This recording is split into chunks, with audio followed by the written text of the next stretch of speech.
Welcome to the Autosportradio.com 2023 show. I'm your host, Don Kay, and we are coming to you from the Green Street Pub and Eatery at 911 North Green Street in Brownsburg. The program is being brought to you by the Indy Dental Group. If you need any kind of dental work or are interested in getting checked to see how your dental is doing, you've got to check out the Indy Dental Group. Dr. Jack Miller, 500 veteran, and his wife, Dr. Liz Lewis, have a spectacular practice. You call them, make an appointment. They have 5 offices. They'll find a place for you. Their number is 317-846-6125. That's the Indy Dental Group.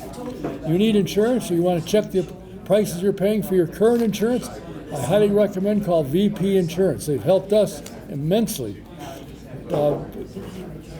Mike Pardee and Tom can take care of you, handle you, get you hooked up. Give them a call, find out what they can do for you. Their number is 317-248-0070. They're located at 5004 West 16th Street, just about a mile or less from the Indianapolis Motor Speedway.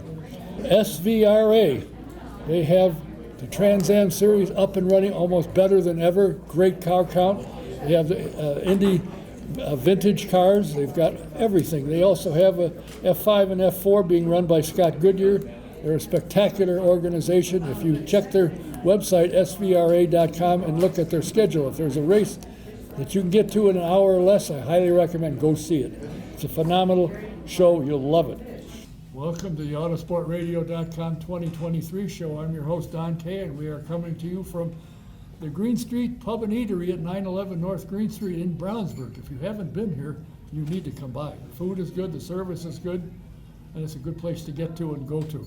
I want to thank all of those that are here.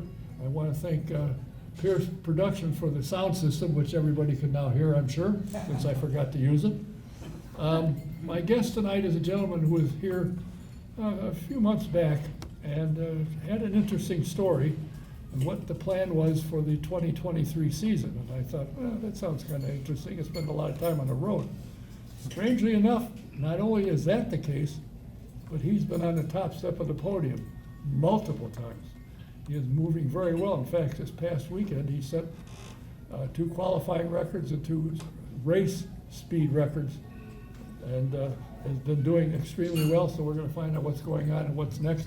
Please welcome what the man they call the Birdman, Nathan Byrd. So,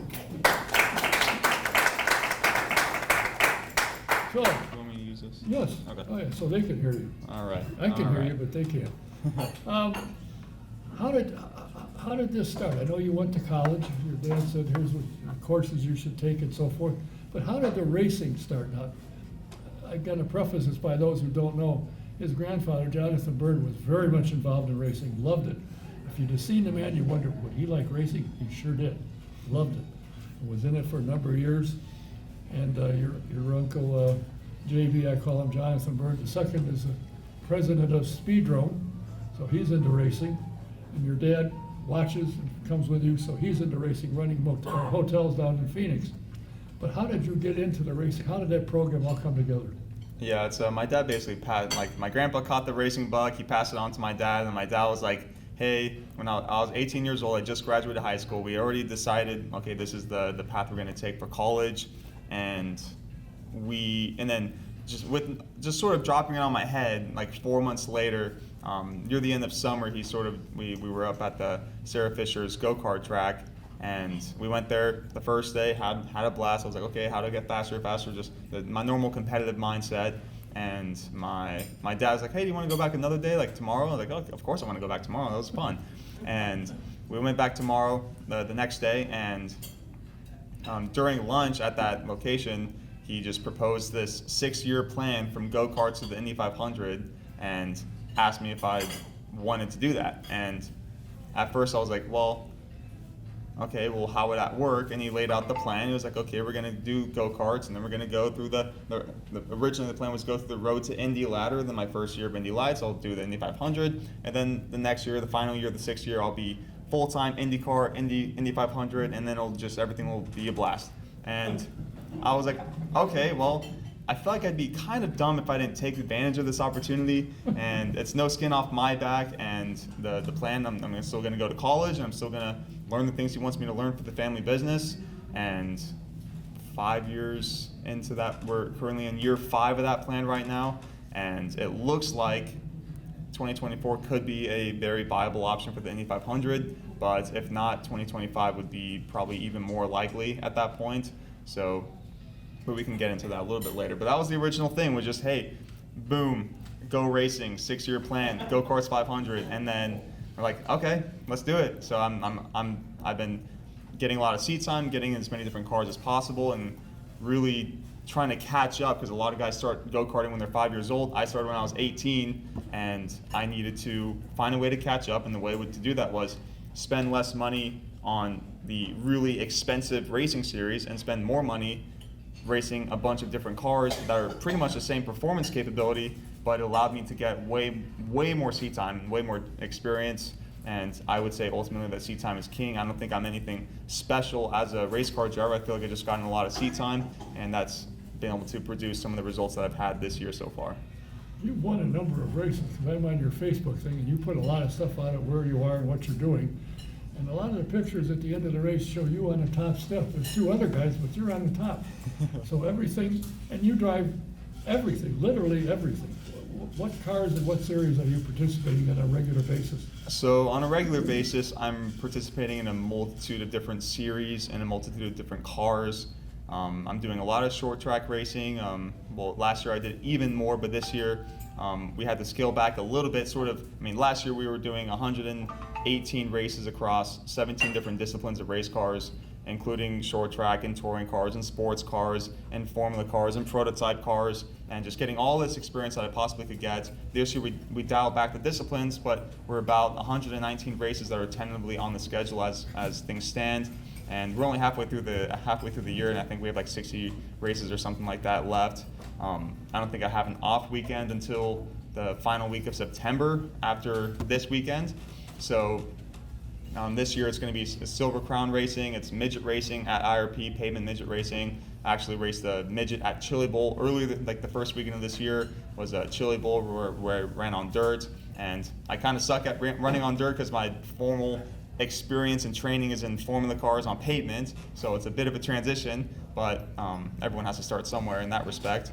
But I'm also doing a lot of formula car racing. My primary things is formula car, road course racing, and sports car racing. I'm racing a Porsche 911 GT3 Cup car. It's a 991.1, 3.8 liter, and I'm racing that probably 5,000 miles this year across like 15 different racing weekends, and trying to get a bunch of seat time in that.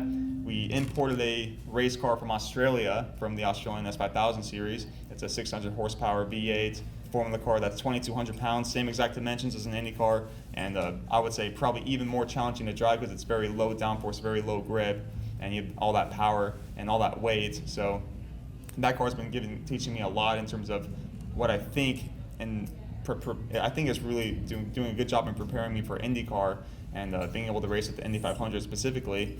But yeah, that's been my sort of this year so far, and yeah, different formula cars and a few touring cars and yeah, endurance racing and things like that. So just trying to get my feet wet in every single discipline and get as much seat time as possible.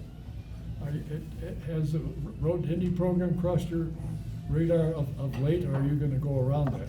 So I mean, our whole thing is we want to get to the 500 in a more interesting and non-traditional fashion, and that's sort of what we've been trying to do. I did a few USF 2000 races, which is the very bottom rung. Well, now it's the second to bottom rung of the Road to Indy ladder, and that was back in 2021. I did like 3 race weekends, and the cost didn't really seem to be justified by the seat time I was getting. And we're like, okay, I think we can get more seat time at a lower cost in different formula cars and get experience that way. But it's definitely a good road, like it's a very good ladder system to get you high competitive, like you're racing in series that you're really cutting your teeth and racing against really competitive guys. But I needed to learn how to drive the cars first and properly take them to the limit before I could start racing people. And that's what I go into those cars, and people already know how to drive race cars, and they already know how to get to the limit, and I was struggling even in that respect, even 2 years ago. So I've come a long way from that point, but that's the thinking right now is it's a little bit too expensive for what we're trying to do, and we prefer to get more seat time and more racing at a lesser cost. Have you got sponsors outside of the company businesses or whatever you're using? My dad does a really good job in justifying the racing budget by utilizing our partners that we have in our family business, and there's no like sponsor that's outside of the business, because that's just not how we do paying for racing. That's just not how we budget for it.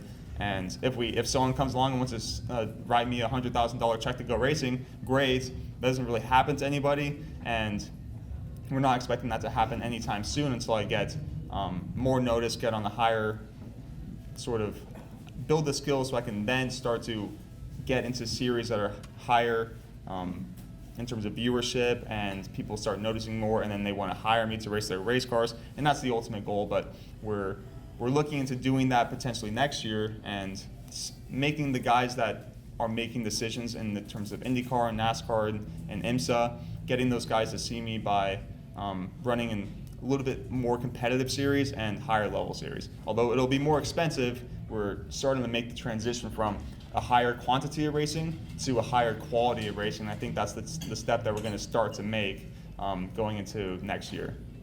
You feel that you're ready yet to drive an Indy car?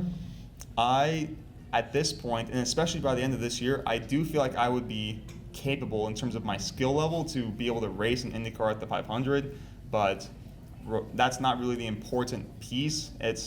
I can have all the skill in the world and I can be fully capable of driving an Indy car, but if the people that are making decisions, hey, you can drive an Indy car, you can get an Indy car test, you can do your oval test at Texas Motor Speedway, or do your rookie orientation at the 500. The people that are making those decisions, and the gatekeepers in that sense, they need to know that I have that skill. It doesn't matter if I have the skill. So that's where next year's potential plans, we're trying to figure out a way to get people to know that I have the skill and not just have the skill. And that's the key piece, and that's what we're going to be working on going to next year. Well, I would think you would be ready about now to go into the Indy Next series next year. Yeah, and I think honestly the cars, the level of racing that I'm doing right now in terms of the Australian S5000 car, I mean, it's probably a more challenging race car to drive than an Indy Lights car. I mean, I'm racing it by myself essentially. It's essentially a test day every single time I'm out on the track, even though I'm racing against guys. People in an SVRA weekend, which is a Sports Vintage Racing Association, a lot of guys bring their old vintage cars, but they're bringing old F1 cars, F1 Benetton cars, and old Champ cars, Indy cars that I realistically have no chance of competing against when they're properly driven. And besides that, I'm sort of testing the car and racing against the track and the clock. But I think in terms of skill level, I feel like I'm past Indy Lights. But if I have to do Indy Lights in order for people to know I have that skill level, then that may be something that we have to do. But I think we can get people to know that I have those skills a different way. Good. Mention my name when you're trying to pass on skills. Let them know that I can drive a car. I've sat in one once. That was it. I used to push them, clean them. When they go off course on a road course, I get to take the sand out of the car. Yep. I was good at that. My guys do that occasionally for me. It's kind of interesting how your father has, and it never really dawned on me. I mean, he was around when your grandpa was around, and so was JB. There were guys around, and I just never really realized that your dad had that much interest. And all of a sudden, here he is. I thought, holy Toledo. I didn't realize he had that much interest that he'd want to get you into it on a full-time basis. So with your business degree and minor in accounting, you get a job if you stop racing where you have to travel. You'll be used to it because you've lived out of a suitcase 50, 60 times a year, a summer. Yeah, it's definitely a very busy schedule. Last year was probably the busiest year I can foresee having for quite some time, but this year's keeping up with that pretty well. Something that's really helped, I would say, is when I moved from Arizona, which is where I was racing all year out of and flying to all the racetracks every single weekend. It was almost every single weekend, like 40 weekends out of the 52 weekends of the year. I was flying out and going here, going there. You couldn't drive to any of the race. That just didn't make sense to drive all the way to Texas or all the way to Florida. Just you wouldn't do that. But now that I live in Indiana and I've moved here starting in December, I've been able to, like, driving to racetracks became a lot more of a realistic option and the favorable option, so that way we're saving on flights, and it's everything that we're trying to do. And I can work in the shop where I'm racing a lot of the cars that I'm driving out of. I can work in the shop. I can go and train every single day at Pit Fit, which is a place where a private gym where a lot of Indy Car drivers and you Road to Indy drivers train and get stronger, get more fit. I can train there, and I can work in the shop, and I can help out, and I can drive to more racetracks, and I can save money in that respect. And packing the suitcase became a little bit lighter and a little bit easier to do when we made that transition. But yeah, we're still flying the weekends, but I've been pleased that I haven't been in an airplane for quite some time now. Now, speaking of Pit Fit, when you went up there, you see those things on the board that list, push-ups, who's number one. Did you notice that Scott Dixon's ahead of almost every one of them? Yeah, we were just talking about that today. I'm doing something called a threshold cluster, where you're jumping from one workout to another workout to another workout to another workout, and you want to get them all done in as short of a time period as possible. And Scott Dixon, we were saying like who has like the best scores? And like, yeah, Scott Dixon has the best scores. And like, okay, that makes sense. He's had 20 years of IndyCar training and experience over everyone else that's here, so it sort of makes sense. But he's blowing guys out of the water, and it definitely makes sense. And at least I have something to shoot for, so that's what I've been trying to do. Well, I don't know if you've ever noticed, probably not. There's been several races where it was extremely hot. I remember Will Power getting out of a car and having you sit down because he was so exhausted. Scott was ready. He's ready to go again. Yeah, I mean, he's in such good shape. It's just unbelievable. It kind of reminds me of my friend over here, Mr. Timmis. The shape. He's an exercise guru. He's ready to go all the time at all times. Don't throw them out, Doug. You'll have to be very surprised. You keep mentioning the 500. You are aware there's 16 other events in addition to that. I trust you want to do more than just one race a year.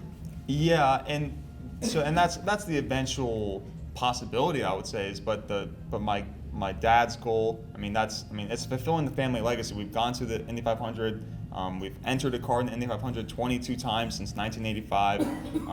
Our last entry was with James Davison in 2020, the COVID year where no one showed up in the stands. It was really weird, and our right front tire essentially heated up really fast and blew up. So on like the first lap of the race, and I was actually on the pit crew for that race, and I didn't get to actually use the sign and get the nose, and it was unfortunate. But that was our last Indy 500 entry, and the next one, my dad's goal is like, hey, the Indy 500 is the primary goal. That's what gets you noticed, and that's what gets you rides in a short track car, like a Silver Crown car or a midget. And when you race the Indy 500, it changes the trajectory of your racing career because it's just that big of a race.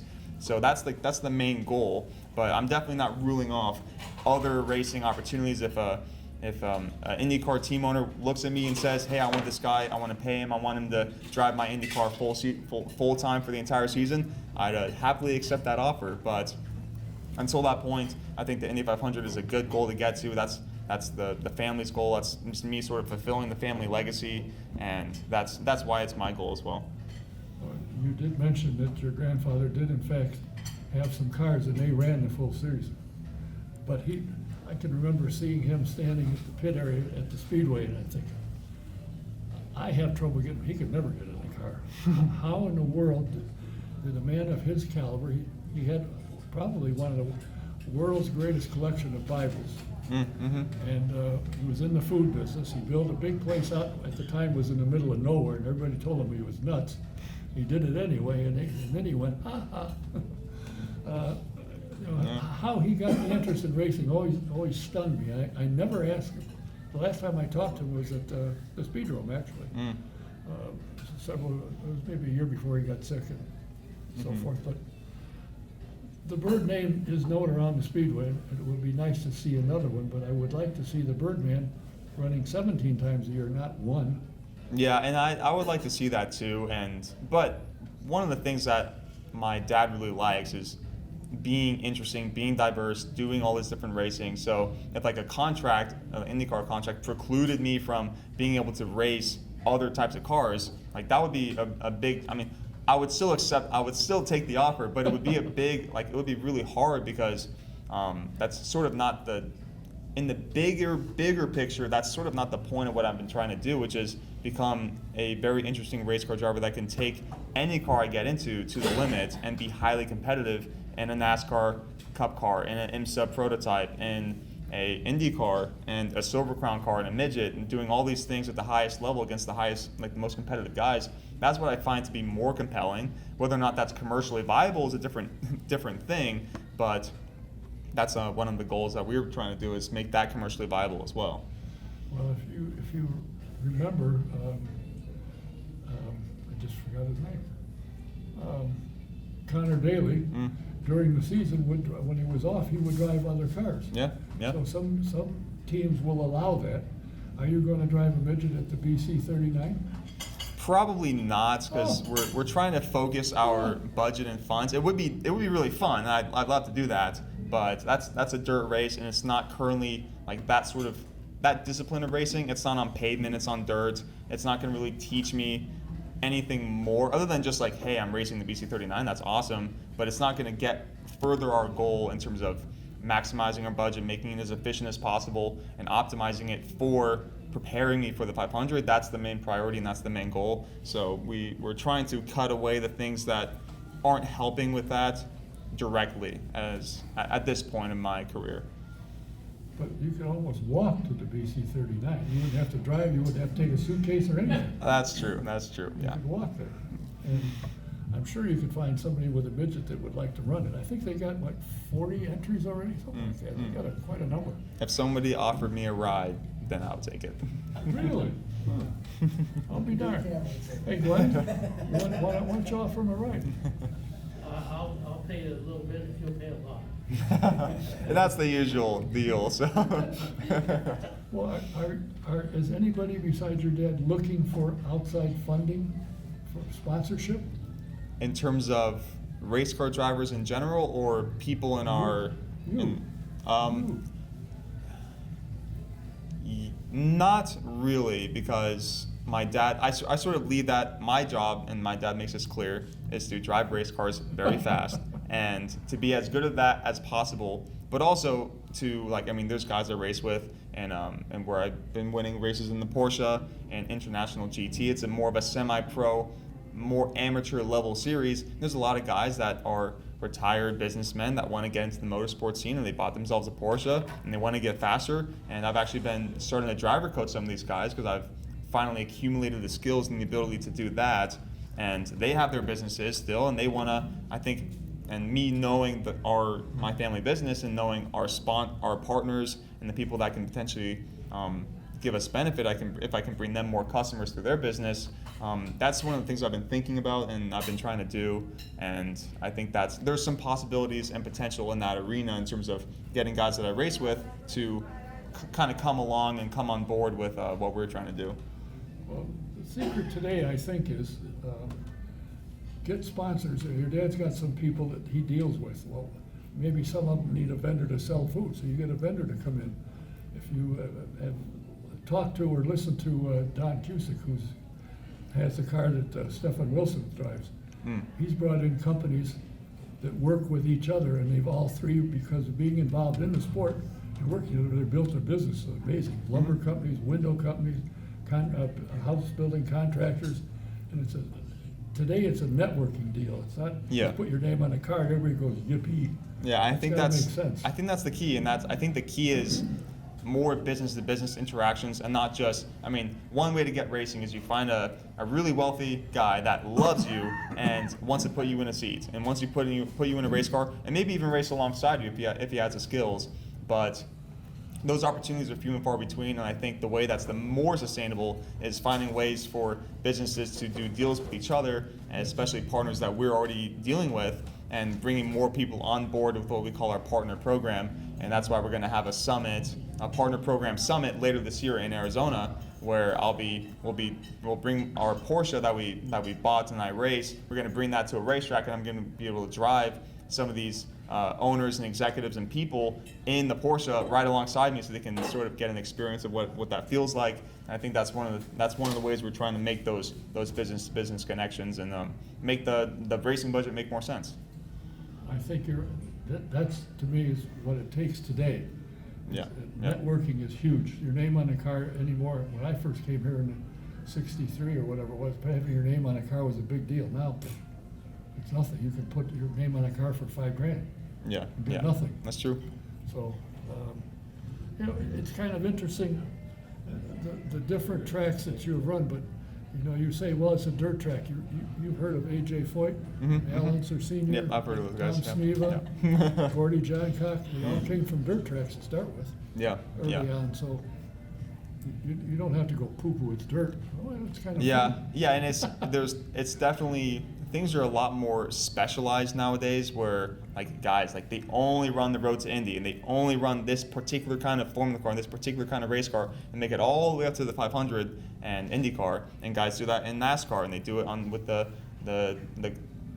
Legends cars and the late models, and eventually they try to get into a truck and an ARCA car and an Xfinity car and a Cup car, and they have that route, and they're very specialized in that route. And I think there's some merit to the fact that things are way more specialized, so it takes even more to be competitive in the highest levels of those particular disciplines. But I think there's also something to be said to being a diverse driver that just purely through seat time and maybe just ability and the skills that you accumulate through that can just get into any one of those cars and then take them to the limit fairly quickly and find those limits and be competitive. And that's sort of my goal. And I think dirt racing has helped me in some senses to be more comfortable with the rear coming around in the race car, and I think that's definitely an aspect of it.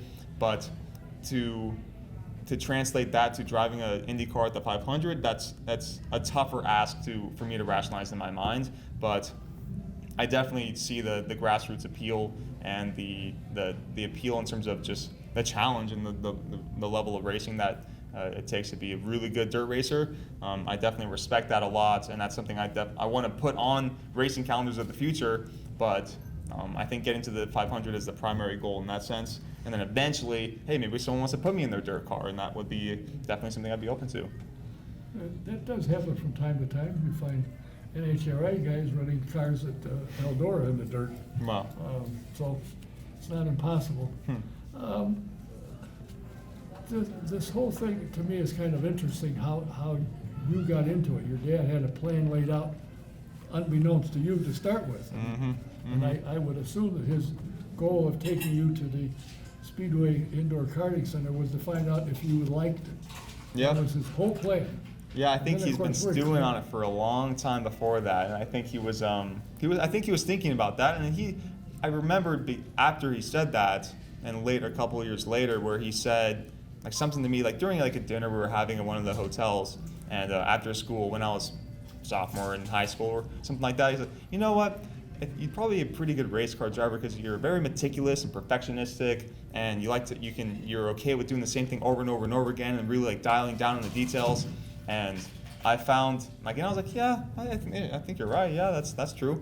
But I never even gave that a second thought. But I think he was just planting the seed early on, and then he just 4 years later he proposes the plan. And I was like, hey, I've been competitive in all the athletic pursuits that I did in school. I was straight A student in high school, so I think he's seen all those things in me, and he saw the same thing in my brother too. But he already had his path set. We were both there. My twin brother, we both had the same opportunity and offer given to us. I was just the one that accepted it, and he was like, no, I really like Chinese. He already had his path carved out, so he didn't end up taking the deal. And I think my dad is probably happy he didn't, because otherwise the racing budget would have been a lot bigger over the course of this year and the year before. So. What does your brother do? Something to do with Chinese? What does he do? Yeah, he just graduated his Chinese Defense Language Institute Chinese learning program, and yeah, he's currently in the in-between stage where he's finishing up his double major and at ASU, and he's going to transition to the private sector or something like that, potentially government, and to just do that because he really likes learning languages and he really likes Chinese. That's good. Yeah. Okay. And maybe you can help us out of whatever's going on. Yeah. That's his goal. That's his goal. There you go. You know, you have a goal, and it keeps coming 500. And I keep thinking there's 16 more. And there was a race before, 2 races before the 500s you need to get into. And I remember talking to Ari Landyke one year. Who was that? I forget who it was that did one off, and I said, "Would you do this?" I couldn't just come here and do this. I'd have to have 1 or 2 leading up to it. But some guy could come in for one-off shot and do quite well. So I would like to see the Birdman in an Indy car.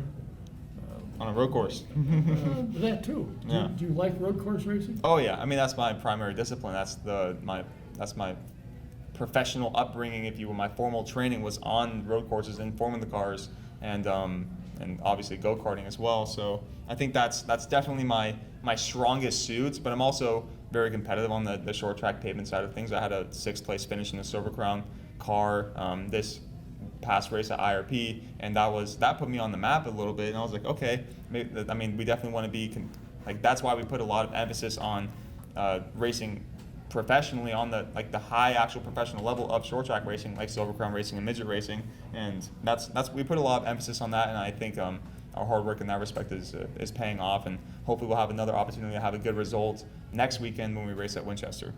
Yeah, you're in the Rich Vogler Classic. Yep, Rich Vogler Classic. And that's a fast track. And Yeah. I've talked to a number of well-known, rather accomplished IndyCar drivers. Did you drive Winchester? Yeah. How'd you like it? Scared the hell out of me. I said, no, I was there once. That was enough for me. But it's a fun track. It's a fast track. Yeah. And it should be right up your alley. Yeah, I really like it, and it's Have you definitely driven there? Have you yeah. tested I've there? raced there twice. One of my races was cut short from a hole being worn in the bottom of the fuel cell and the fuel bladder itself. So I started dropping fuel on the track, so I had to pull in. But that was my first year racing it, and then the second year did a little bit better, finished the race. That was the goal because we needed to get some finishes under our belt, get some seat time, and I'm hoping to just build on that result and be even more competitive this year. Now you own, Byrd Racing owns the Silver Crown car. Yep. We own the Silver Crown car now, and it's operating out of Arrive Drive Motorsports, which is the same team of people that I use to do my Formula Car racing and my Porsche racing. So it's nice to have 3 different disciplines of cars all out of the same shop that I can sort of be a part of and help out and see and just learn the vehicle dynamics aspect of the race cars as well. Not just how to drive them, but also how to work on them as well. Do you work on the cars, and so when you come in from driving and you can tell the engineer, here's what I feel, here's what the problem is? Yeah, I'm getting better and better at that, and my development as a driver has gone even from last year to this year, from focusing on the actual driving technique to now how am I applying my knowledge of vehicle dynamics to, I think we need to soften up the front bar, stiffen up the rear bar. I think something's up with the way that the car transfers in the high-speed corner versus the low-speed corner. And I'm starting to learn those concepts and apply that in my feedback to the team after I get out of the car after a session. And I think that's been really helpful for my development and me personally getting the results that I have been getting. And I think that's ultimately what I need to be doing if I want to be able to race an Indy Car at the 500 or Indy Car or high-level IMSA sports cars. And just at the highest level, guys are giving that sort of feedback, and that's what I've been working on as well. And it's been really helpful to be able to see the cars when they're torn apart, taken down, and just help with that process. I'm not as helpful in terms of I can weld and do those sorts of things, but I ask good questions, and I can hold a wrench, and I can help with this and help with that, and every little bit counts in my mind, and they're very open to teaching me and helping me learn, and I just try to ask as many questions as possible. You need to understand the car so you can tell them what it's not doing. Yeah. But you have watched an IndyCar race with an in-car camera. You see they can make adjustments in the car, so it's something else they're going to have to learn. Yeah, and that's what I'm trying to do in the Silver Crown car in the races. We actually got weight jackers in the car, so I can start lowering the rear as the fuel load lightens the car up. We can lower the rear back down, and I didn't have that at all last year, and I was having pretty competitive results in some competitive races. But now that we had that in the car, I'm having to do weight jackers every single 6 laps. I'm like, how is this even? I don't even know how I'm supposed to do this. It's very, very difficult. But there's other cars where I just have like a little sway bar adjuster, and I can do that. But very minimal like in-car adjustments in the level of cars that I'm racing right now. But Indy Car is definitely going to be a challenge in that respect. Well, that's what I did. Keep talking about the 500. The 2 straightaways are quite long. You've got time to sit back and do that. Yep. When you're a short track, you haven't got a lot of time because the corner is right there. No, Boom. no, yeah. Well, I wish you nothing but the best. I've been impressed with what I've seen of your results, and I'm always, first thing I always look at is the final of the race. What step are you on? And more times than not, believe it or not, it's the top step. So you're on the right track. Your dad has given you the opportunity certainly to learn, and to think that you might end up sitting at a front desk at one of the hotels in Phoenix doesn't sound logical. You gotta be racing. Yeah. We wish you nothing but the best. The upcoming this Saturday, if you're going to see the Winchester race. I think it's on Look for it. next Thursday, at Winchester Speedway. Yeah. What's your car number? I think it's 88. It's 88. You think it is? Yeah. It's your car. I race so many different cars. I just have to. It takes me a little moment to remember. Like, more of our cars are now labeled 88. So yeah. Well, thanks for coming in. Good luck to you. And I appreciate it. Unfortunately for you, I know how to find you. By the end of the year, you Shoot might me be a back message again. on. Yep. All right, thanks for coming here. Yeah, appreciate it. The Thanks for having me. Birdman, Nathan Byrd. Our next guest is here. Thanks for coming. No, Good thank to you. see you. Good luck to Good you. seeing you. My next guest is a gentleman, if you have never seen him, you certainly have heard him somewhere. He has been on racetracks all over the country. And one thing that I have learned over the years that people have told me is, we go to a racetrack somewhere, and by gosh, there's Dr. Pat Sullivan. And the good thing about it is, what he does is, he does his homework. So if there's a driver that you know the name, but you don't know about it, by the time you get done listening to him, you know more about the driver. And I think that is spectacular, and unfortunately, in my opinion, the Indianapolis Motor Speedway is missing him doing the interviews and so forth. But he's been all around the country, broadcasting and announcing. He's been at IUPUI since he was a little kid, and helping with mental health for people. He's a phenomenal guy. He supposedly is retired, but that ain't gonna happen. Please welcome Dr. Pat Sullivan. Thank you, Doc. See some friendly faces out there and some friendly T-shirts. It's kind of neat. Yeah. Now you're supposedly retired, but you're not. No, I was working at USAC today. What do you do at USAC? Clean up, help Richie? A little bit. It was really fortuitous. When it was, I had actually spent much of the last 4 years helping. Our program has been in Indianapolis, interestingly enough, for our racing community here since 1911, believe it or not. Yeah. It's the oldest public school of social work in the nation, and it's been anchored in Indianapolis, not Bloomington. But we have a presence at a variety of IU campuses, and our Bloomington program would probably be our next important. And it was a little bit of trouble, and my dean asked me to go down there and help out and sort of get it straightened out. So I went down there as associate dean for the last 3 or 4 years ago. So yeah, it's a long way down there for me. So, I was ready to move off of that, and I hadn't been in the classroom for a while, so, we made a decision that my wife wanted to retire, and she thought it was a good time for me to retire. It was a hard decision, because I loved my work, but I thought it was a good decision. But I talked to Kevin Miller, the president and CEO of USAC, and he basically said, and this is really quite a nice thing, he said, make up your job title and make up your job. And that's what I did. And so he pays me a monthly stipend. It's not a lot. I don't care. I still get extra money from when I go out and announce and other things that I do, and continue to write for Speed Sport and those sort of things. So it made me feel a lot more reassured that it's not the money, it's that you want to remain active. And then when he offered that, I was over the moon. So I was been down there Monday and Tuesday. I helped organize the premiere of the new A.J. Foy documentary, which will be at the USAC office on Monday. Wrote an article today on last year's Silver Crown Rookie of the Year, Greg Corey. Kind of talked to Greg Leffler, former USAC champion in Indianapolis 500. So I'm writing nearly every day. I'm trying to do some stuff on social media. It's a lot of fun.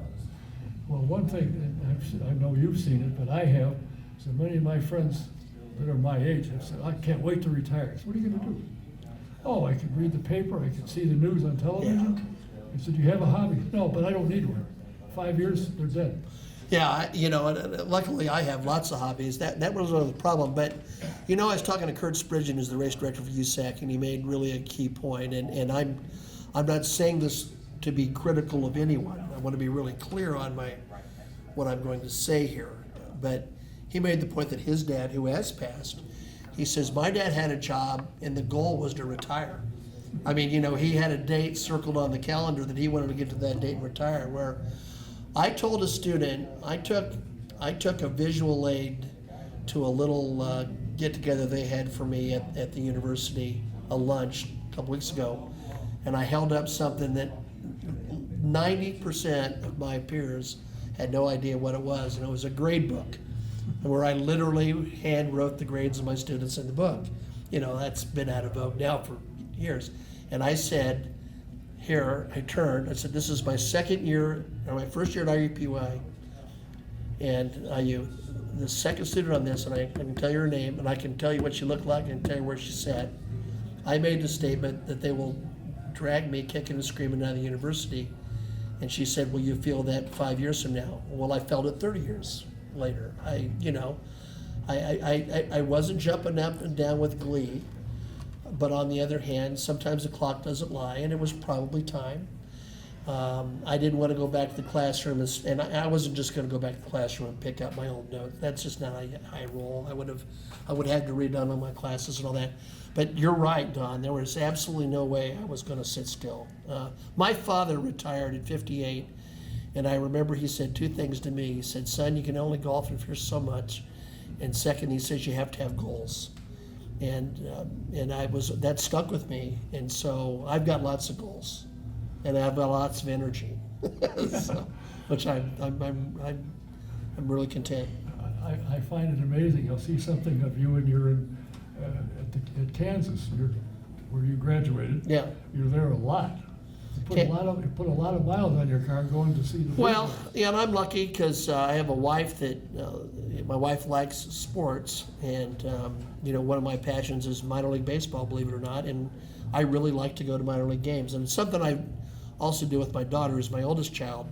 It's really, I heard Cal Ripken Jr. had a great interview about his dad, who was a player, longtime player, and mainly a coach. And he said, when I was a kid, I didn't really like going to baseball games all that much, but I liked taking the long trips with my dad. And that's become an important thing for my daughter. I still play hockey, and my son was a hockey player, and he played in Canada in junior hockey, played Western Michigan. And we had a natural ability to bond on that because, our interest in sports and interest in a specific sport. I coached him for a long time. I had to work a little bit extra. I didn't do gymnastics and things my daughter did, but, I wanted to be, a dad. And she really likes going on those baseball trips. And again, I don't know if it's so much she likes the baseball game, she likes going with dad. But my wife likes it, so it makes it really easy for me because, I watched my parents, I think, at the end sit around too much, and I kind of wanted my last words to be, that was the damnedest Tupperware party I ever attended. So I want to make the most of it. You have a PhD. You went to several colleges to get it. To get your PhD, you're in mental health. Right. Now, most people tell me, I'm following racing. There's something mentally wrong with me to start with. What transformed you to what I will call the legend in broadcasting of motorsports? Oh, I don't know if it's that, but Don, you did hit on something. A couple things happened. I had gone to teach at what is now Missouri State. It's Southwest Missouri State now, and somebody started a local newspaper, racing paper, and I volunteered to write. And the owner of the track came up to me and said, do you think you can announce? And I said, I don't have the slightest idea. Obviously, I can speak in public. I'm a college professor, and I tried it and liked it. I met Bill Marvel. Bill Marvel came up to me and said, we need you in Indianapolis. I met the great Bill Hill, who I already admired Bill Hill. And I wanted to get to Indianapolis anyway. I applied at Indiana, but I was right out of school, and Nathan wants to go up the career, and he's a great kid, and he's been doing all the right steps, but you don't decide you want to be a race driver one day and end up in Indianapolis. I mean, you don't end up in a Big Ten school generally if you don't take the step to get there. And then, so I got that opportunity. But I think the thing that there's two things that I think that really made a difference for me. One was, you're right, I did because I researched for a living. I really did try to do my homework. And I remember in the early days before the internet, I made a pretty big splash the first time I announced the Kroger 200 at IRP, because I had actually gone through Speed Sport and I'd made what we call a performance chart. I had taken all the drivers and I'd recorded all their finishes, and I'd done everything I could to learn about them. Basically pre-internet. The internet was around, but not quite the same. So if I could say that Tim Fidoa finished fourth at Loudon, these people that were PR people went, wait a minute, this guy, I remember a scorer for the Busch Series turned around to me and goes, you're the most informative announcer I've ever heard in my life. And that meant a lot to me. And Benny Parsons came up to me and says, I appreciate an announcer that does his homework. And you can imagine when Benny Parsons says something like, it's like the greatest day of your life. I mean, it's just wonderful because he was such a wonderful man. But the other thing that happened was what happened locally, which was I got together with Brad Dickinson. And, Brad, first of all, had grown up in Indiana. His dad on the side, was a Ben Davis faculty member, but on the side he was a car constructor, competition welding, Gasolinelli. And Brad had grown up around Indiana, and he knew all the local people and all the local scene. He had stories about that. He has a tremendous classic announcing voice, which I don't have. And then we got along incredibly well and still do. I mean, we watched our kids grow up. And so we had a stick. I mean, we had sort of an act that was a little unusual at the time.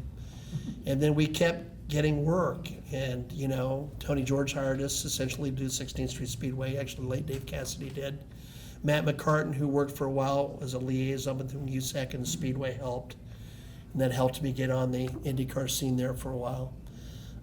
So it was just a lot of just sort of hard work. But Don, and I feel this so deeply in my soul that I have to say this, and I'm looking at people that know this. I remember I'd be on the plane when Tony got us a plane, and we could go to IndyCar races, which was a great help to us. But I remember I turned to a safety crew guy one time, and I said, sometimes we took 2 planes, and I said, I swear to God, there's not 10 people on this plane who know who Wilbur Shaw is, I swear. And one of them was Judge Bowles, and I remember a guy came and got Tom Carnegie and I was announcing at Walt Disney World Speedway, and he wanted to take Tom to Tomorrowland because there was a ride that was a racing theme and they'd use Tom's voice. And the guy turned to me and he says, you know what, we just feel really strongly about this. We like everything there is about the Indianapolis brand. And I'm sitting there going, it's not a brand. That's not what it is. And, I still believe to my soul that the people who are best at these jobs truly have passion and love for it. That they have a love for the competitors in the sport, sort of deep in them. It's not marketing, it's not this, it's not sponsor activation. It's, do you appreciate the sport and the people who make it happen? And I think I was able to convey at least that. And it's been very important to me. And the relationships I made over the years have been very important to me. Well, as I said, Yep. a lot of people have said, boy, when you get done with the race and Pat's there, Yeah. I've left the doctor off this time. No, that's okay. I don't usually go by doctor. You know something about the guy you're watching, or the guy you're cheering Right. for, and that you don't see that very often. Well, it's interesting. People. I think Doc Emmerich is the greatest play-by-play announcer I've ever heard in my life, and he's a hockey announcer, and he's from Indiana, Yeah. and I think he's just tremendous. Paul Kelly, who you know very well. Paul Kelly, who's a hockey guy, really doesn't like Doc Emmerich, and I'm shocked that he says that. And it's an example that you're never everybody's favorite. And like, for example, one of the things that I've thought about lately is that sometimes when I get criticized on social media, some people say, you know, that guy talks too much about history, and they don't pay attention that I'm actually pretty current with. I could tell you about Nathan Byrd. Nathan's also ran in the NEMA Midget Series on the Northeast. I've watched him race about 4 or 5 different series. I mean, I did my homework on Nathan Byrd when he showed up. So, you know, I get criticized for that. Chet Christner, who is my partner sometimes on USAC now, is a really funny guy, and he's really quick. He's got a quick wit. And so some people think, well, he's just sort of a quasi-comedian. Well, Chet does his homework too, and I know he does. So, you know, I mean, all announcers have different strengths and weaknesses. I've been fortunate to be able to do it because it's a job where if you're a fan, it's a great job. You really get to watch the race, you know. Yeah, you do get to watch it. You do. And I remember reading in your bio, your wife said to you at one time, you said racing was your hobby. And she said, this hobby's getting a little out of hand. Well, I said, yeah, I get to go with my hobby and I get paid to do it. No, there was a really funny moment. There's actually 2 funny moments involve my wife, who's literally just about the greatest woman in the world. I've told this story 1,000 times. All right, now it's 1001. 2001. We came to Indiana. I had been working 2 tracks in Missouri, and she says, Patrick, you know, I love you, and I know you love this stuff, but could you not do 2 tracks? So can you not announce twice on the weekend? So later I went and I said, well, Cheryl, this is all worked out. I'm working in Bloomington on Friday, 16th Street on Saturday, and Kokomo on Sunday. That's 3. So I did exactly as you promised. But when she was frustrated one day, well, she wasn't that frustrated. My wife doesn't get that frustrated. But she was endorsing checks. And I said to her, honey, I said, I don't have a boat. I don't have a fancy car. I don't golf.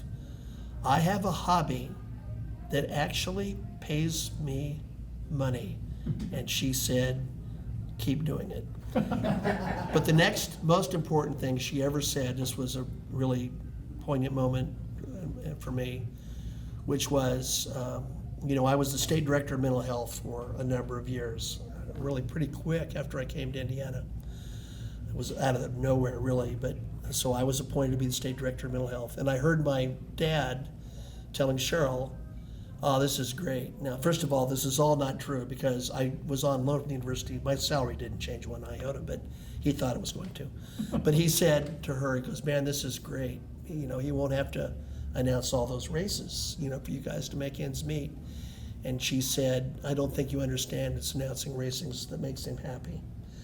And she's always put my happiness number 1, which is why she's number 1 with me. Speaking of your cohort, Brad Dickinson, what's he doing these days? Well, he retired, he said. And then he has contacted me later. I think he's going to work the NASCAR truck race. And that weekend with me at Raceway Park, he's going to come back and work some races with me. He retired also, although he's 10 years younger than me, from Ben Davis, where he taught for all those years. I think probably he just got tired. My hunch is he's probably doing a reevaluation and he'll resurface again. I'm sure he will. He Yeah. probably got tired of it. When he started teaching, and today is night and day, as I'm sure you're. Well, I mean, I've been a college professor, and being a college professor is a great privilege. And you have inherent flexibility. There's a lot of things about that make it, as I've said before, Brad was a real teacher. I mean, Brad had to get up in the morning and he was there all day long. And I dealt with students that not all of them wanted to be there, but most of them sort of wanted to be there. I mean, they were there on their own volition. And so they had nobody but to blame themselves if they're miserable. Brad deals with people who don't want to be there, and that's a very hard job, and he did it very well. And he's from a long line of educators, which I salute. It's just amazing to me, from looking back and checking on, you know, following your career, what you did in education, what you did as a director of mental health in the state, and helping students at school. Yeah. Finding, you know, what's the problem, what are the problems, Are you learning, or is the mental health field learning more every day about mental health and what's causing Yeah, it? yeah, and I mean, I'm known in my field. I was one of the founders of a model called the Strengths Model, which was fairly revolutionary in social work. The article came out and it created quite a splash, actually. And it was really predicated on a very simple premise, and that is that most of us are successful in life when we figure out what we're good at and we build upon it. And all of us have weaknesses. We're sitting here among people that like auto racing. I told Levi Jones one time, the great Levi Jones, I said, Levi, here's the absolute limit of my mechanical knowledge. Righty, tighty, lefty, loosey. And he says, that doesn't work if you're upside down. And so the bottom line is, if I go out and leave this parking lot and I go 35 feet and my car breaks down, I don't have a damn idea what I'm going to do. I have no mechanical aptitude whatsoever. So I didn't do things that required that. And lots of people were successful or good at figuring out what they do and they build on it. And we found that also works even with the most seriously mentally ill individuals. People that suffer from illnesses like schizophrenia and bipolar disorders, etc. And particularly if they're given opportunities to exercise those talents. They have talents. Everybody has strengths and talents and can bring something to the table. And we tried to figure out a way to do that. Now back to your basic question. We have more basic knowledge and basic science than we ever had before. I said this actually last week, which is I knew when I got in this field that we would not have a cure for schizophrenia by the time I retired. But is the treatment and care of people with schizophrenia better? It is. But one of the things that happens that makes this so much more prevalent is, I'm making a gross generalization here, so you got to bear with me. Some of it was, really on the cutting edge of bioscience might take a little issue with me, but not too much. The rates of schizophrenia, for example, which is one of the most serious illnesses, is about 0.7 to 1% of the population, 0.7 to 1.2 worldwide. It doesn't matter where you live, worldwide. There's a couple of pockets where it's higher, and that may be for migration, etc. But what that tells you is that no, it's not your diet, it's not this, it's not that. It's locked. It's a biophysical illness. Okay, so one of the things that happened, a guy named Ron Manderscheid years ago was really smart, and he said, "Look, guys, here's the deal. Let's usually use 1%. If it's 1% of the population, okay, that's what it is. And we look at America, and we have something called the baby boom. Well, guess what? As the numbers of the population go up, there are more cases that are going to occur, and we don't have the infrastructure to deal with it. No politician has ever won office on the platform of, I'm going to improve mental health, ever. It's not something that's a winnable political point. And so, I think when I was the director of mental health, and that involved all the state hospitals, and we fund mental health centers, I think the budget was $318 million was the most at the end. Of course, we're talking a long time ago. But at that, I think, what did Tyrese Halliburton sign a $260 million deal with the Pacers here recently? Yeah. And then I love Tyrese Hill, and I'm a Pacers season ticket holder, so I'm not taking a shot at it. But my point is, my God, if I'm the director of mental health, I'm thinking what good I can do with that. So yes, we know more. Science is better. Yes, we know better treatments, and we make a dent, but we're still pushing a rock up a hill. It's hard.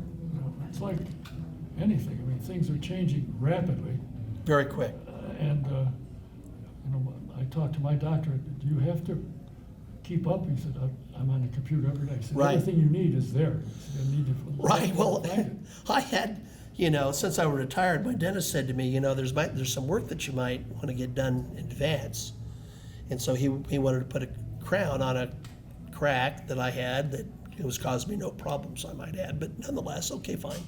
And he's got a CNC machine in his office, essentially. He goes, hey, come take a look at this. And I'm watching him manufacture this crown to my specifics, and all I'm thinking about when I was a kid, the drills had these cables on them, they went and it caused you an anxiety attack just to think about it.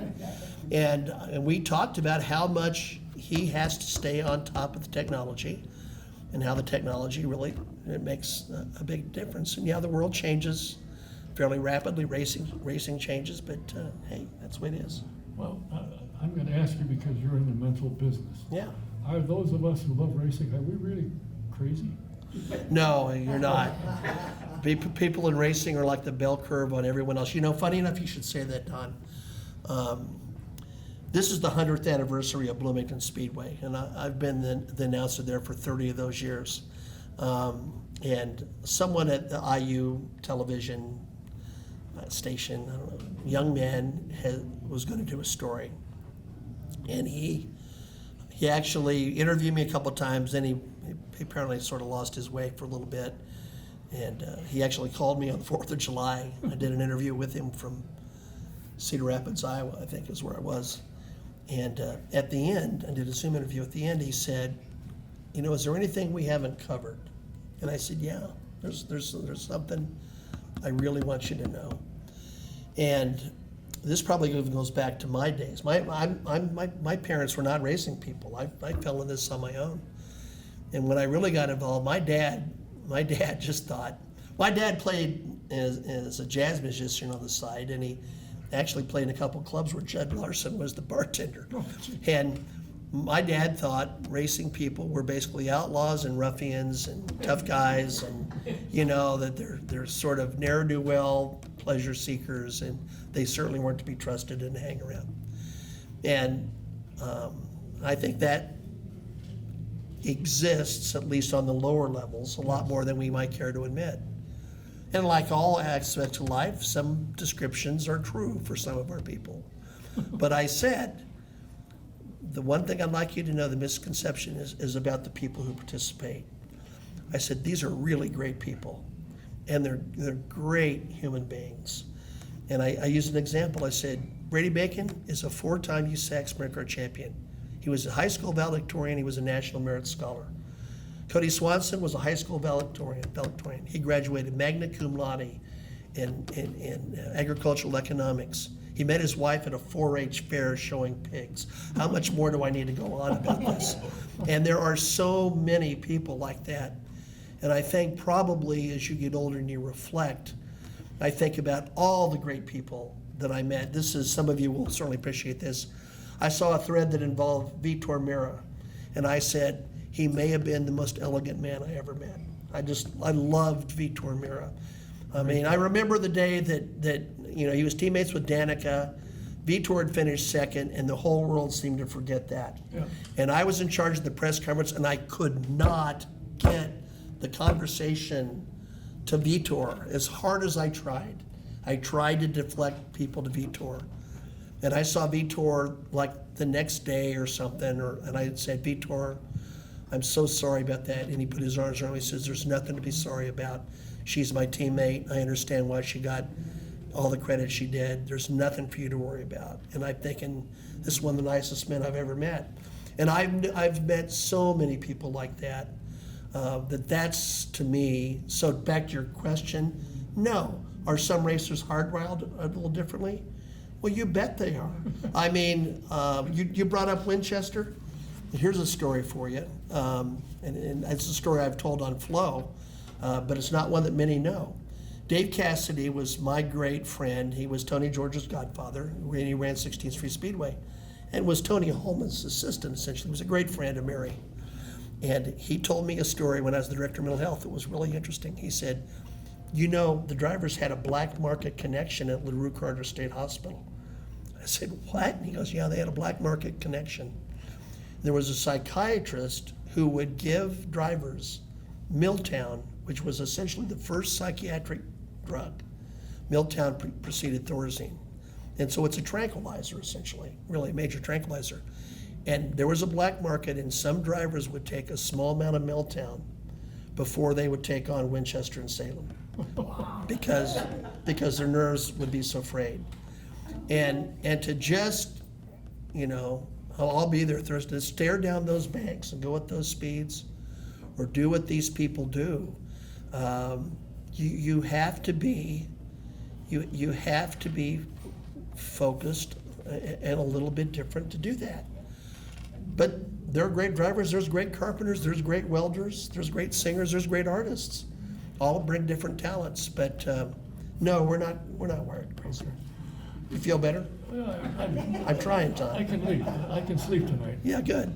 Because she's been telling me I'm crazy for 35 years, and I'm starting. Well, there's to believe- issues there. Yeah. Yeah. Yeah, there's still issues here. But Don, let me make this point. I will say this. I started, Bob Jenkins had the greatest line of all time. I'm a race fan that got lucky. Yeah. Yeah, well, I'm a race fan that got lucky. I mean, it's the same deal for many of us. And I remember when I lived in Kansas, I lived in Lawrence for a long time because I went to KU, and then I lived in Humboldt, Kansas for a while when I worked in mental health, where I met my wife. And I used to go to the races in Oklahoma City and Tulsa a lot. And I remember I go to the races like on a Sunday night in Oklahoma City, and I'm driving home, and it's God late. It's, it's 2 o'clock in the morning, and you're going, I'm driving through Caney, Kansas, because there's a big bend in the road, and you'd look out over this little town, and there'd be like 2 lights on in houses, because normal people aren't doing this. And I would think to myself, I just drove all these miles to some little dirt oval cut in the earth to watch cars going around in a circle. What in the world are you thinking? But of course, the next weekend I was going to do it again. Of course. The thing that impresses me, and I've been around the Speedway here since 1962 or 63, Right.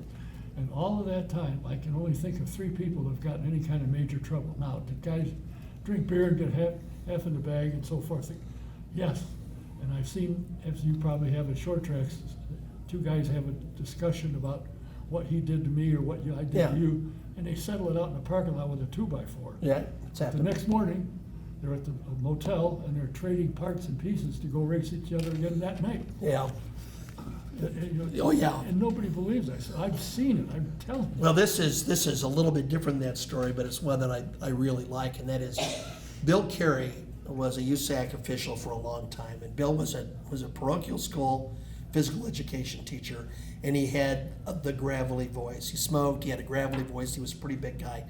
Kim Stewart, who you know very well now, said, when I first met Bill Carey, just scared the crap out of me. And like sometimes physical education teachers would do in schools.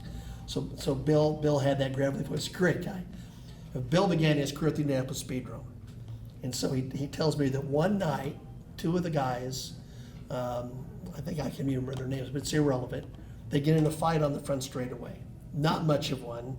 They're sort of slapping each other around and pushing and shoving, and they're all worked up, and the crowd's going crazy. And so Bill's all worked up because I think he might have been the chief steward, I don't know, but he goes running into Jonathan Stiles, who's the proprietor of the Speedrome at that time, and he says, so Jonathan, what are we going to do? He says, we're going to fine him, we're going to send him down for a couple races, what are we going to do? Jonathan looks at him and goes, Bill, I paid those guys $50 to do that. They're down at the Kitley Inn right now drinking beer.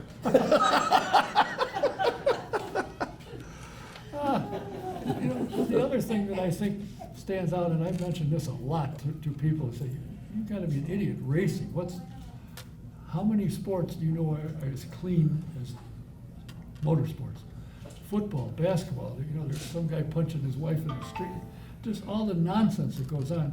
But you don't see that in racing. No, that's the one thing that's always been good. And the funny thing is, if you think about it, I remember I was working at 16th Street Speedway, so this has been 98 or so, and somebody, I believe from Asheville, North Carolina newspaper, came down. They were going to do a story on Tony Stewart. And Tony, of course, sort of moved into the NASCAR ranks from Indy Car at that point, and at one point, this guy is, I've told Tony the story, this guy, I can see where he's going with these questions.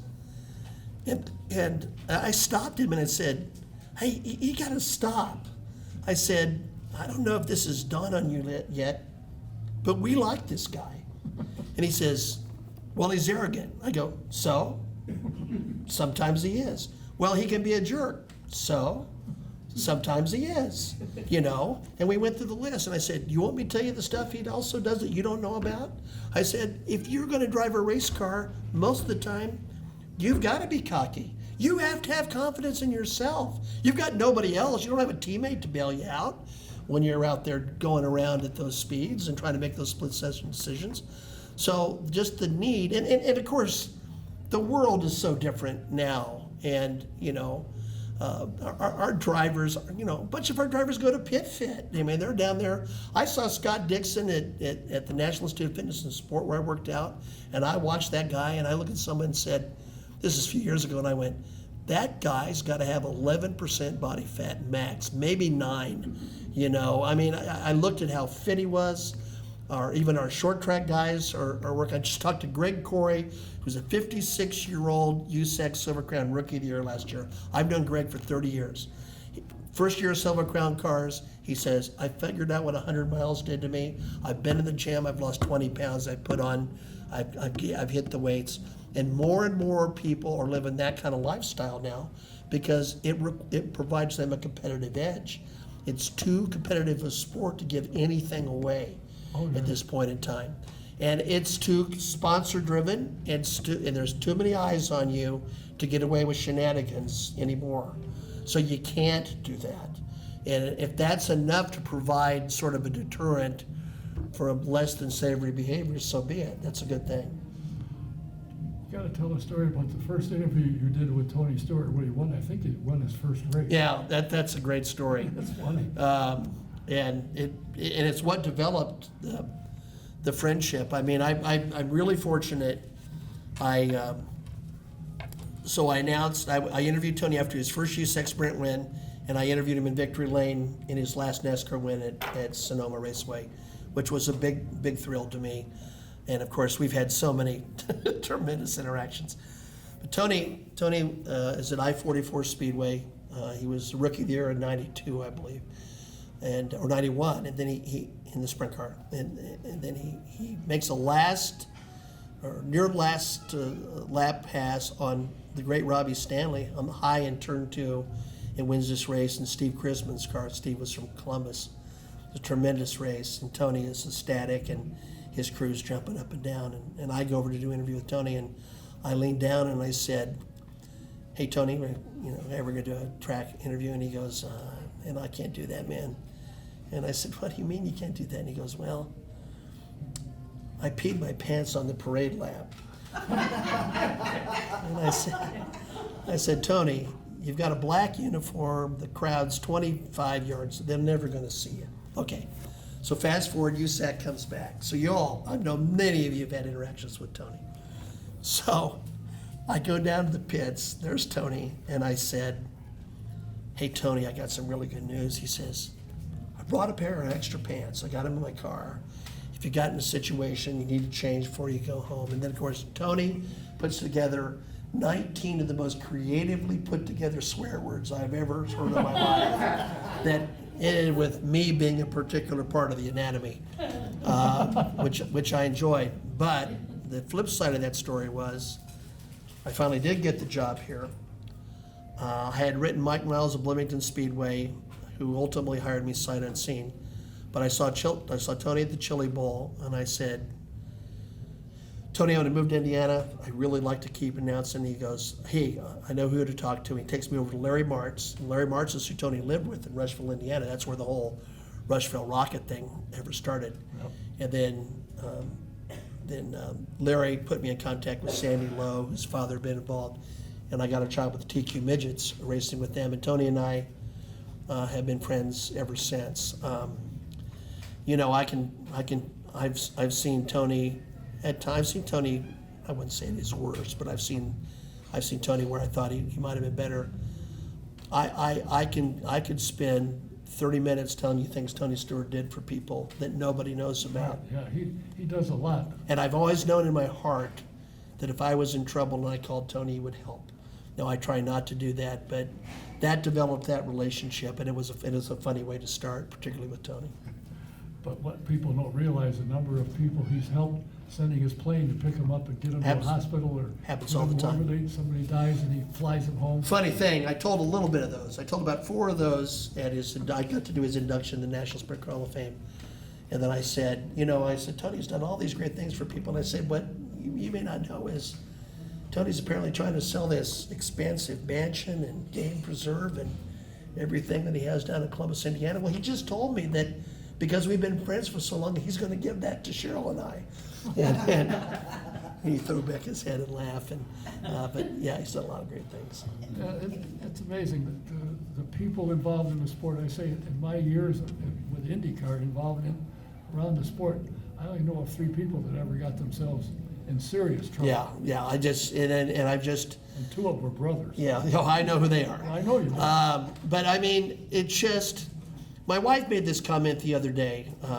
I was given an assignment by Speed Sport to do a story on the racetracks that people think were the most intimidating. And I picked some retired and some current drivers, and I sent a text to Ron Schumann, the Hall of Famer from Arizona, sprint car driver. Got a chance to test at the Speedway. But Ron called me on my cell phone, and my wife's sitting there, and she said, can you ever believe there would be a day when Ron Schumann would call you up like you're his friend? And I said, no, I never would have believed that in 1,000 years. I was like so many people here. I used to tell the story. I was just a kid standing in the snake pit wondering how in the world I could ever get into Gasoline Alley. You know, then one day you're talking to Michael Schumacher and Sir Jackie Stewart and Richard Petty and Kelly Castor Nevis, and the name goes on, and you have to pinch yourself because you're just lucky that those things happened. Yeah. I got strictly by luck. I came to a couple races and I said, you know, this is expensive. I got to figure out a way to get around that Right.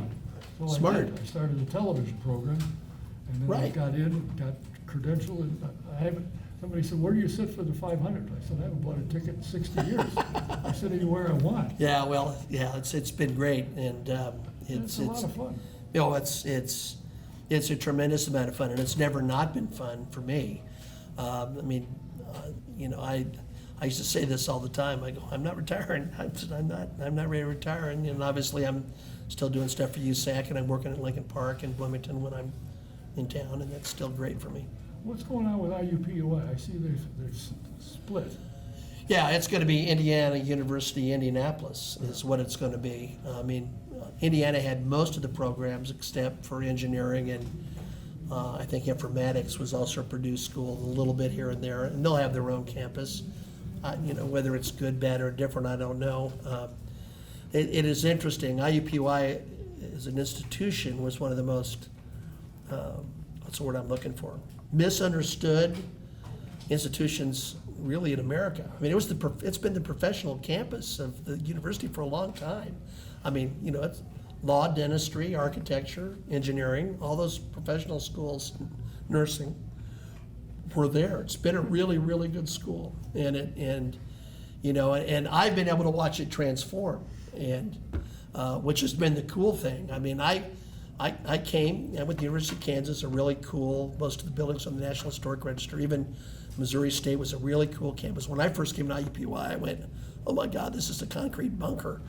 And, you know, but I wanted to live in Indianapolis for obvious reasons.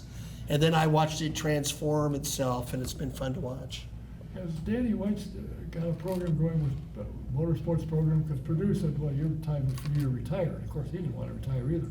And I thought he told me he was putting something together at IUPUI. Well, I mean, they've had one for a while. They've even had one in liberal arts, and just have a liberal arts sort of journalism program. The status of that, I don't know. But that's always been kind of interesting. I tried to forge a relationship between, and I may do it again, I had Kevin Miller meet with a vice chancellor at IUPUI because I said, look, you know, we've got a quarter midget program. We ought to have some of these engineering kids working with the various short track teams. We've got a journalism department. We've got a media department. They ought to be working with us. We've got a liberal. We're right in Indianapolis. We ought to develop the pipeline for all these things right here. And that's happened a little more informally than I'd probably care for. Well, I know Danny's got some guys that are currently on teams, Indy Car Sure. teams and journalists. And Sure. He's done well, but Purdue said it's time for you to go, I guess. So, We'll see. yeah, Yeah. he won't give up. Well, you know, I can't help but thank you for taking the time to come here. Oh, you kidding? I've admired what you've done, and I'm serious when I tell you, I miss listening to you as the MC for drivers and doing interviews Yeah. after the day and after the race. Some of the questions that come out now, the people that are asking don't have a clue. It's really, I know you're probably trying to wrap up, but I miss it. I miss it a lot. I'm not going to admit it. The first year that I write for the Indianapolis 500 Old Timers newsletter, and that's been sort of gratifying. Bob Gates got me involved in that. And Doug Bowles has credentialed me because he thinks I'm a link between the short track world and the speedway, and I appreciate Doug greatly. But when I didn't have a job, I remember the first year I did sort of wander around aimlessly. It was just like, I can't stand not having something to do. And that was just such an honor. I mean, that just started, how it happened was Bill Marvel at I-44 Speedway in Lebanon said, would you like to work on a crew at the Indianapolis Motor Speedway? And I said, are you out of your mind? Of course I would. And he got me on the certification committee, and I worked with Rich Coy, who I really loved. And he liked me because I showed up and I was serious about it. But then Josh Laycock was involved, in the early days of the IRL, and he knew that I knew a lot of these drivers that were coming in for the first time. So he went to, I think it was May Lindstrom at the time, and says, we need to get him on our PR crew. And so I transitioned to that, and then Bill Marvel sort of passed the baton and had me do the press room sort of stuff, which I really enjoyed. I have so many incredible, great memories of that. And you're right, it changed. We used to get quotes from the drivers all the time, literally all the time. And it was interesting because what gets lost is this. There was a move at one point, and I can tell you who started it, but I won't, that we should just start getting our quotes from the PR reps. Well, the PR reps send this, I remember I told Paul, I said, Paul Kelly's a great guy, but on qualification day one time I go, hey, you want me to give you the quote from everybody from about, 7th on down? Well, the car didn't have the speed that we hoped it was, but we think it's got good balance. And it's a long race and you can win from anywhere on the grid. I go, just print that. You can put that down for them, him, because that's what's gonna come from the press release. It's gonna be nothing. I remember one time, Panther had a person in the press room, and I went, it was kind of a rainy day, and she sent in a text that said nothing really could be learned today because of the conditions. Well, I'd already seen Scott Goodyear on the wall, and I said next with a recorder, and he went on and said, well, this is the kind of day when you can really learn something, because this is the conditions you might get in race day. So how are you going to respond to that? It's just beautiful. And we used to get that stuff all the time. And then that slowly trickled away. And then print media trickled away. So some of the regular stuff I did with the News Bureau became somewhat less relevant. And then at some point there was a suggestion that Indianapolis was the only place on the circuit where they had someone from the track, meaning me, who did the press moderation, and that they should try to move towards more standardization. But and it's funny because this still comes up to this day. I remember one of the people at Indy Car got mad at me and said that might have been the most useless press conference of all time. And that press conference they're referencing may have been the funniest, it may have been the best, and it may have been the one moment that drew out the personalities of more of our drivers than at any moment in the history of the Indianapolis Motor Speedway where they weren't walking and talking billboards.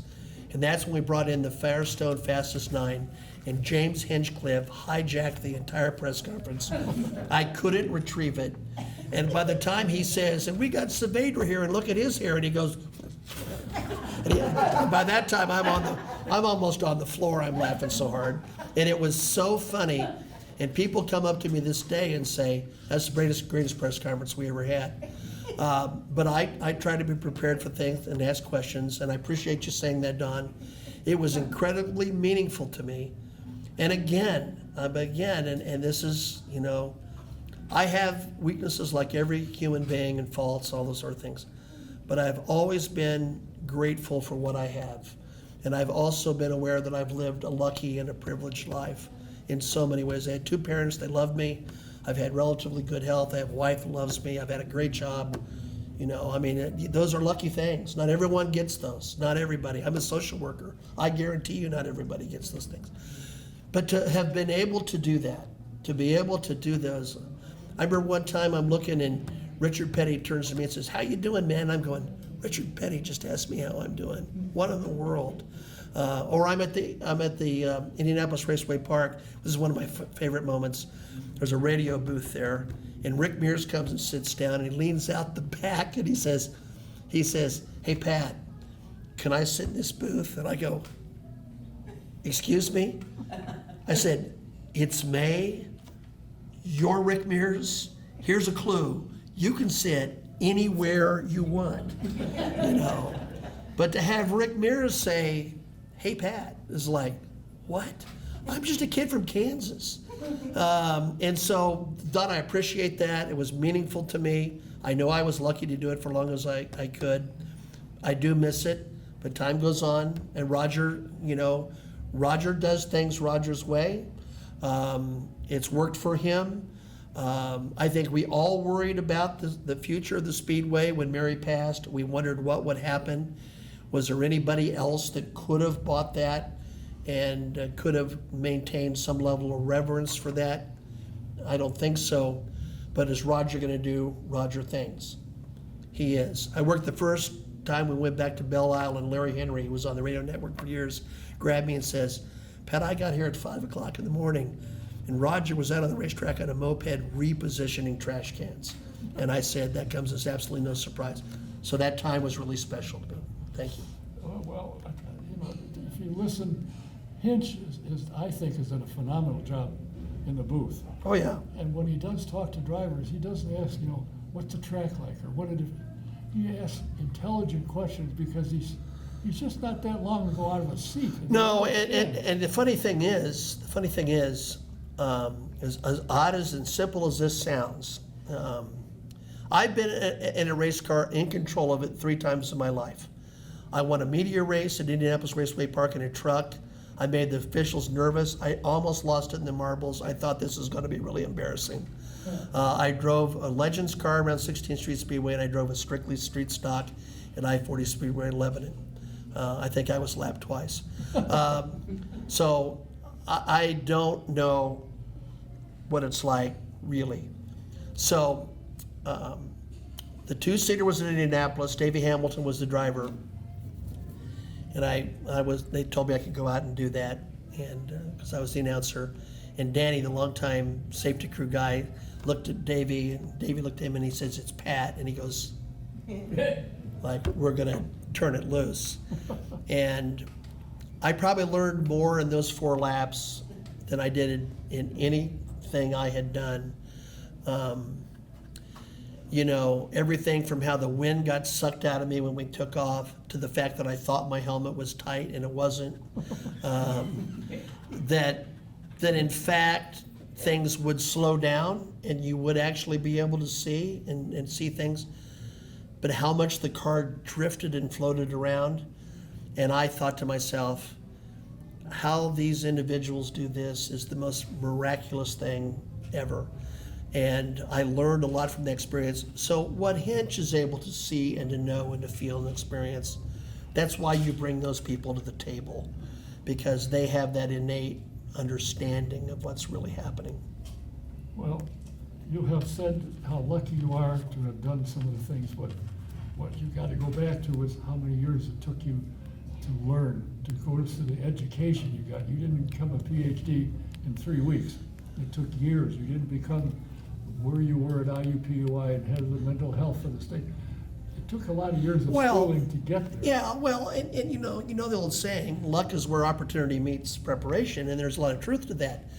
But Don, the fact of the matter is, and I'm grateful, and I have worked hard. Okay, a lot of people work hard.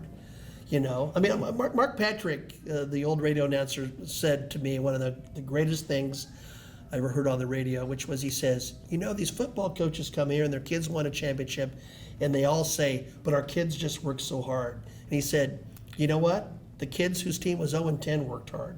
And he's right about that. Yeah. And so think about all the great race drivers that did everything right and worked so hard, but they just didn't get the right break at the right time.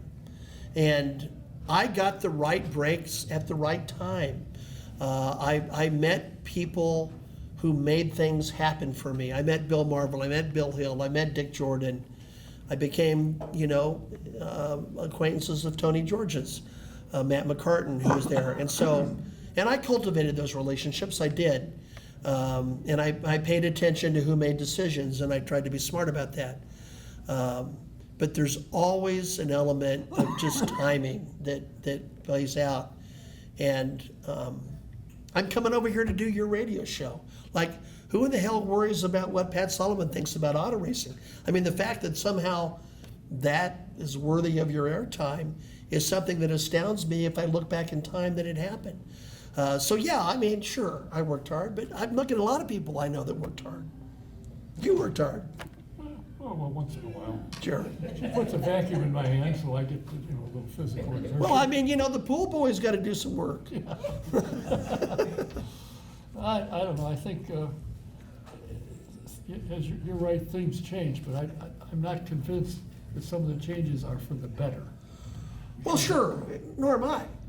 But that's what Wilbur Shaw thought, and that's what Louis Meyer thought, and Frank Lockhart thought, Bill Vukovich thought. I mean, and sometimes they were right, and sometimes they were wrong. What I do think, more than anything, a little bit, and I think about it because I'm at the grassroots level so much, some of these kids are not having enough fun. I mean, they are white-knuckled all the time, worrying about the next level and this or that. And they're worried about their sponsors and the da-da-da, and you're thinking to yourself, at some level, this is still supposed to be fun. Mm-hmm. Yes, it's a job, but it's still supposed to be fun. And I do think probably there were times when the drivers had more fun. They were not under the gun so much. They weren't under scrutiny so much. I think we can talk about the quality of the competition or how you got there. I mean, I'm not going to hide. I love Doug Bowles. Doug Bowles is one of the greatest human beings I've ever known in my life. He has no control over things. But am I hacked off that Cody Swanson has not been in the Indianapolis 500? You're darn right I'm hacked off about it.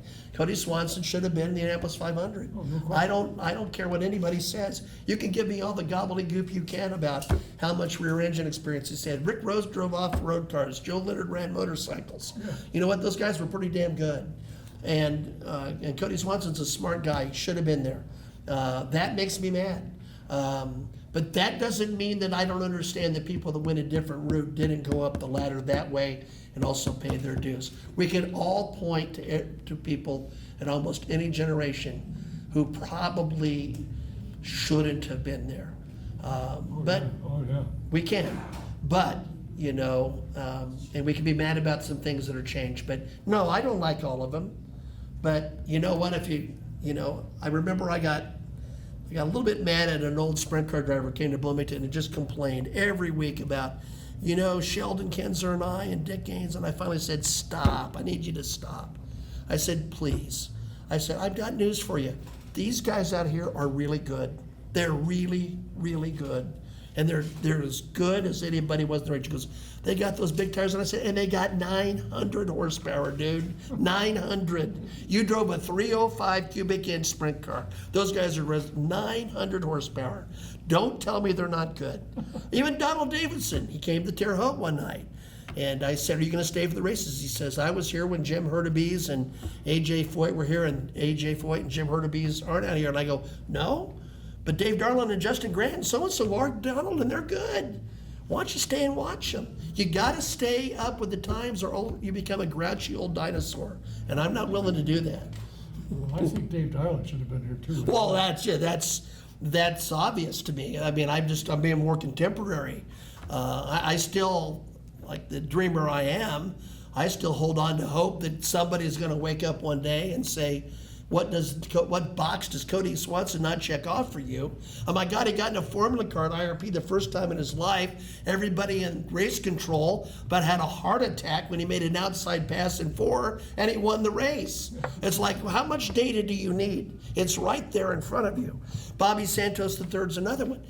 Dave Darland won on all the major pavement tracks. Many people don't know that. No. They think he's a dirt track driver. He won at Salem, he won at Winchester, Toledo, he won at Anderson, he won at Hawkeye Downs, he won at all of them. Wow. Yes, he should have been there, and he's an American Indiana hero. But you know what? Dave Darland's still a darn hero to me. And so, he didn't get to Indianapolis 500, but not everybody's career is judged on whether or not they got to Indianapolis or Daytona. Well, I got me wound up, Don. I'm sorry. I didn't mean to do that. But when you mentioned Cody, I forget, was he in the USF 2000 or a pro car? Pro car. And he won the first. He won. race. He won, and he hasn't been back. He went to Gateway, and the team wasn't ready. And yes, I mean, Rob Howden, I love to death. He's really involved in Road to Indy. He's a tremendous announcer. And I remember Cody is, suppose you don't know Cody. Cody is notorious for crying in victory lane. I mean, I do the Cody 10, 9, 8, 7, 6 countdown. And particularly if he mentions his wife. He mentions Jordan, he's over. It's just like it's Waterworks Time City. That's where he is. And I remember Cody won that race, and Kurt Spridgen from USEC came in and said, how long is it going to take Cody to cry? I said, not much, because I am. Because I'm so happy for him. And I was. And I mean, the people were just aghast that he pulled that off. And I just, I know partly what it takes. And it takes a checkbook, and there's a limit to what he has. But, well, we digress. Yeah, somebody should have picked him up without question. He and Dave Darland. Yeah. There's others. Yeah. I think Tony Elliott was another guy that Tony was tremendous. fabulous. And Yeah. I would invite him here, and if he was available, he'd come Of course. Yeah. without any question. Right. We're bad at tonight, sure. Yeah. I'll be down. Yeah. A great guy. So anyway, I can't tell you how much I've enjoyed listening to you, Well, yeah. and the number of people that have said, I learned something tonight. I said, really, how the hell did you do that? I listened to Dr. Pat. That's funny. Good Yeah. idea. Yeah. I hope to see you again somewhere. Anytime. To hear you, and as I said, I know how to get a hold of you, so Anytime, Don. Thank you. It's a pleasure. don't be surprised here. That's fun. It's him again, No problem. I'd love to do it. Thanks for having me. Dr. Yeah. Pat Sullivan. Yeah. The next program will be in 2 weeks on the 25th. I'm working on some guests for that, and I may find some this week. This weekend. Is it this weekend at Toronto and Iowa. It's just Oh, yeah? It's just before Iowa, so I'm Yeah. gonna pick up some guests from there, because Tuesday's a week, so. Join us then. I send out emails, I put it on Facebook, the Autosport Radio Facebook and the Don K Facebook page. And my good common friend here puts it on Rumble and Twitter and places I can't spell and don't know how to get to. So until the next time, thanks for being here, thanks for watching. Until then, we'll see you again. Good night.